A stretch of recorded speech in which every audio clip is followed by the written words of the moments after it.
Hi guys, and welcome back to another review of the Honda NC750X 2019. That's the DCT version. We're gonna see how the bike handle after 11,000 kilometers, what we have changed at it, and what we're gonna change in the future. So stay with us for this review and you'll not regret it.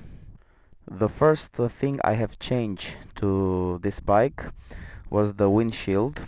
I choose the Puig windshield. It's definitely an improvement. I can say it takes the buffeting out of the chest, but don't expect miracles out of it. So it's an improvement, and it's really a thing that I will recommend to change if you're planning to travel on a longer motorcycle trips.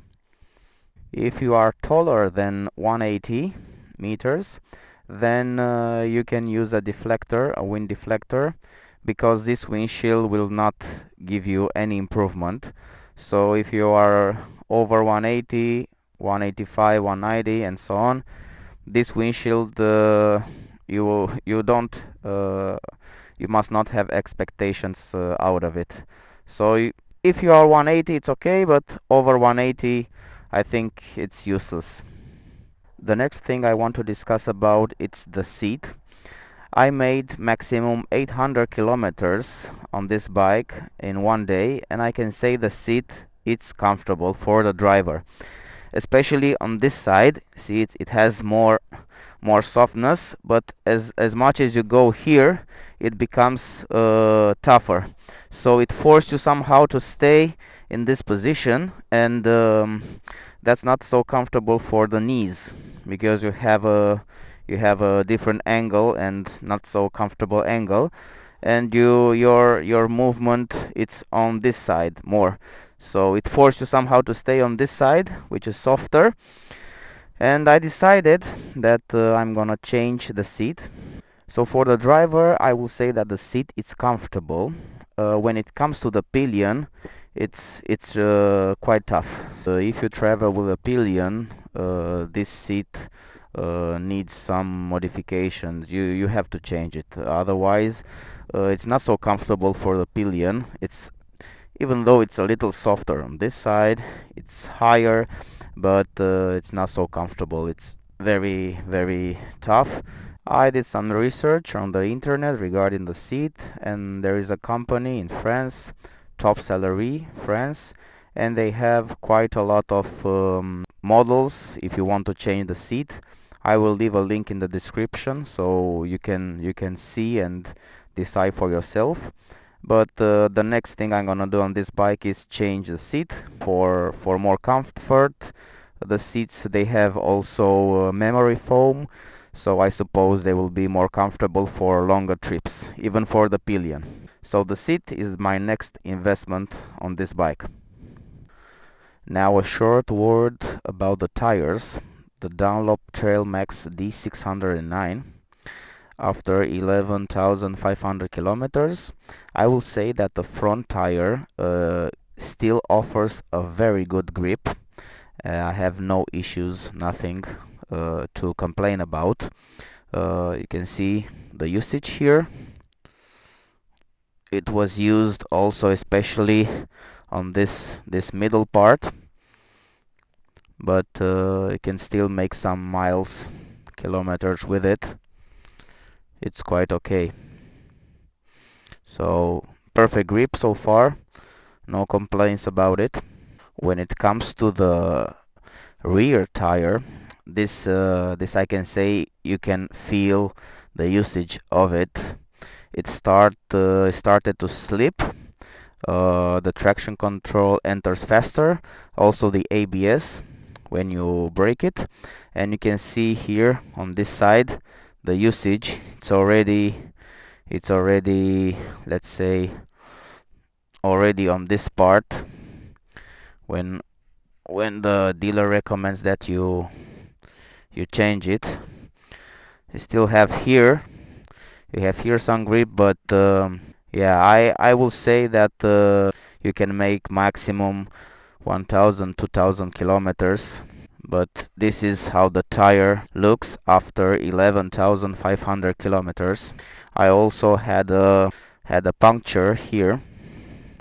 You can see I fixed it at 4,000 kilometers, and now it's quite okay. No loss of pressure, nothing. And this is how the tire looks after 11,500 kilometers.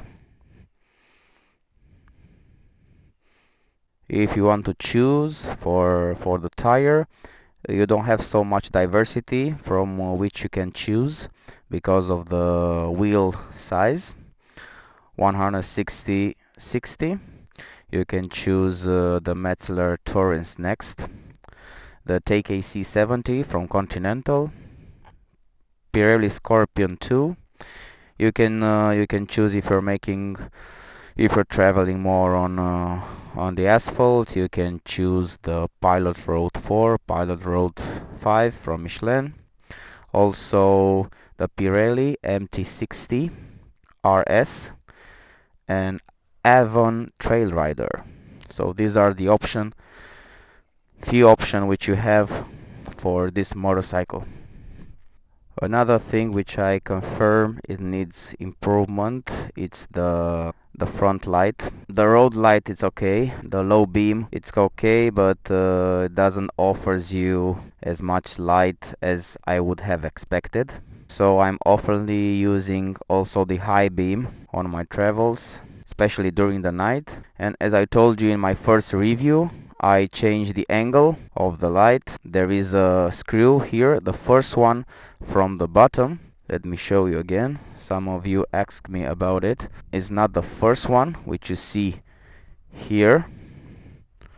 So it's not this one on the right side, upper right side.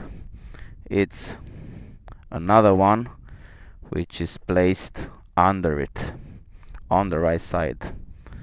So I changed the angle, it's better, but still the LED low beam, it's far from making the road perfectly visible during the night. When there is no light, then you have the visibility, but when you have the road lights and the road lights are not so stronger, you don't see much with this low beam. Another thing which I would like to show you, it's that when you start your bike, the bike starts perfectly, and then after 1-2 seconds it stops, and then when you start it again it goes perfectly normal. So the dealer from Honda confirmed it. That's a small, not bug, but he said that this bike and also the Africa Twin are designed to go with a very low octane gasoline, so you can have some misfire at your first start. I will show you.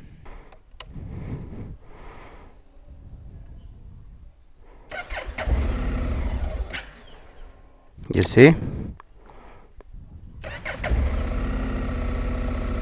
So you saw it, what happened, and then when you try to start it afterwards, it just starts perfectly, and yeah, everything goes perfectly. So that's not much, but I wanted to show this to you. Maybe you encountered also this thing. The first service of the bike, I made it around 8,500 kilometers. The dealer recommended to make it as early as possible, starting from 7,000 kilometers. And the next one, it's planned to make it after 12,000 kilometers, so around 20,000 kilometers. The oil after 8,500 kilometers was perfect. So I think 10,000 kilometers is a mileage. It's a good mileage for the oil change. After 8,500 kilometers, I noticed that the handbrake was not so efficient. Actually, it was very loose, so it was tightened up a little to make it stronger. You cannot tighten it so much because otherwise you'll get the back wheel not spinning perfectly.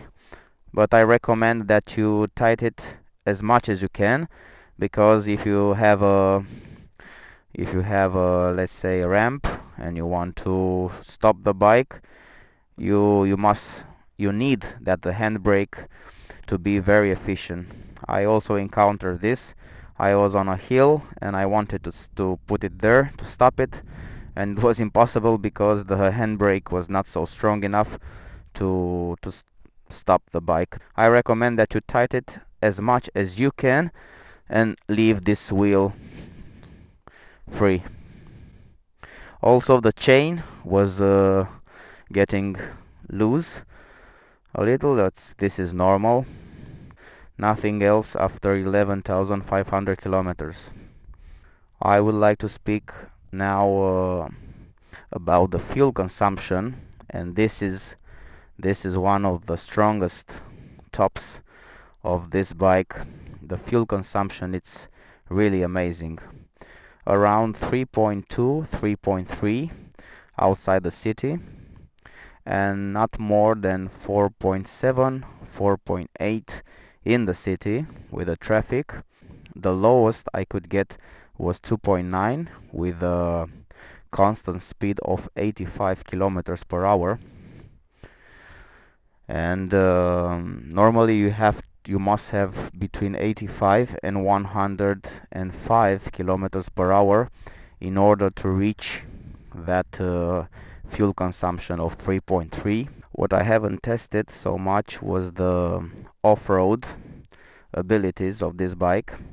I was tested it in my first review on the mountains, but since then I didn't have a chance to test it off-road. Normally the traction control is off, but you can make a light off-road with it. It's comfortable, especially on this grass where the tire slips, the rear tire.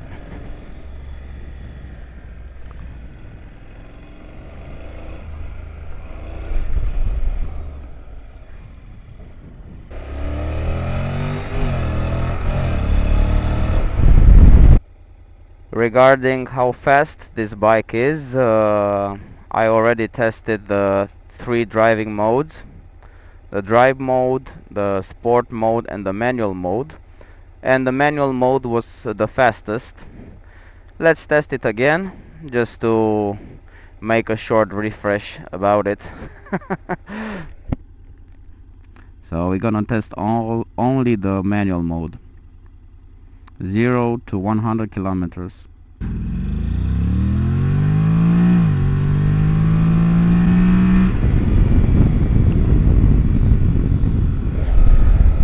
I would say it's quite okay. It's definitely the manual mode. How the gearbox was handling during this 11,000 kilometers. First of all, the drive mode, as you know already, is changing very fast, and that's the most annoying when it changes before the turn or during the turn. We are already in the 5th gear, and you have to fight with the bike in the drive mode in order to get the speed which you would like to have. All the time you downshift to be able to take the turn, but the drive mode changes very fast in the turn, so you don't want to use it when you have roads with a lot of turns. I often use the Sport 1 mode, which is somehow is not the drive mode, but is not the sport mode. It's something between.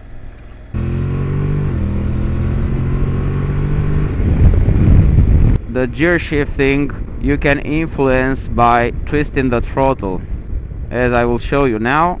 In the drive mode, if you twist it, you'll get the gears change around also 5,000 6,000 rpms.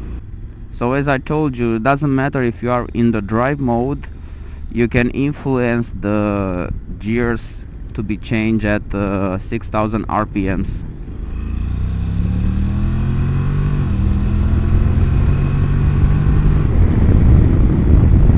And that's only when you twist the throttle harder.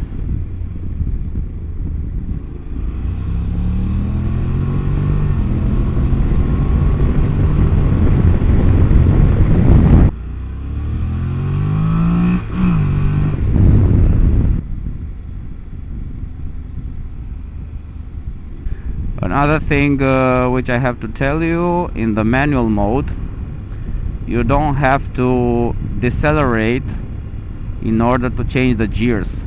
Let me give you an example.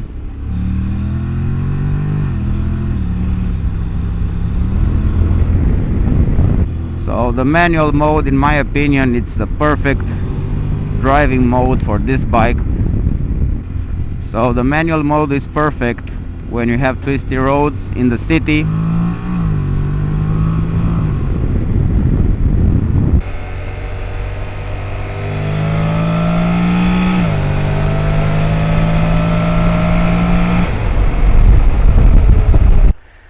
Another thing which I would like to show you is the exhaust sound. You're gonna hear it now, and then you can hear it as the motorcycle runs.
Thank you very much for sharing your time at this review. Until next time, don't forget to subscribe. Bye bye.